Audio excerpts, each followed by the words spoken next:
On December 15, 2011, NASA's Solar Dynamics Observatory captured this footage of Comet Lovejoy approaching the Sun.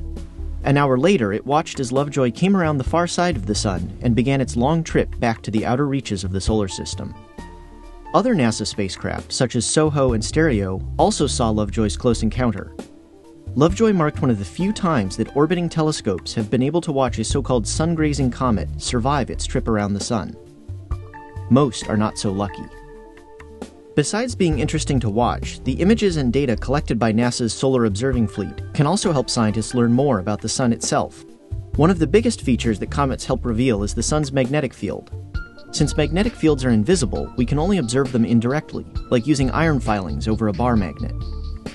On the Sun, astronomers can look at where hot plasma in the Sun's atmosphere is trapped by fields to see their complicated loop structure.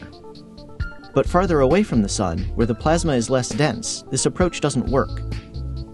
Comet tails, with their ionized gases, are affected by magnetic fields, and so they can act as brief tracers.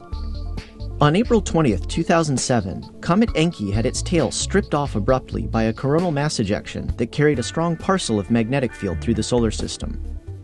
Even closer to the Sun, astronomers were astounded to see Comet Lovejoy's tail glowing in extreme ultraviolet light as it approached the Sun. They now think the glow is caused by energetic electrons in the Sun's corona interacting with oxygen from the comet. The glowing tail followed and illuminated some of the Sun's magnetic field lines. Careful analysis of the frames allows scientists to reconstruct where the field lines were, and even, to some degree, how strong they were. These comet tracers also illuminate small structures in the Sun's upper atmosphere, where they are usually too faint to be visible. Continued observation of sun-grazing comets will also help astronomers understand how hot material in the Sun's corona cools, and where that energy goes. Finally, long-term observations of sun-grazing comets will help us learn more about the solar wind. Some of the particles in the corona are traveling fast enough to escape and travel through the solar system. They begin moving at roughly 250,000 miles an hour, but start accelerating when they reach around 1 million miles from the Sun's surface. By 5 million miles out, they are traveling at up to 1 million miles per hour. The exact mechanism for this acceleration is not known.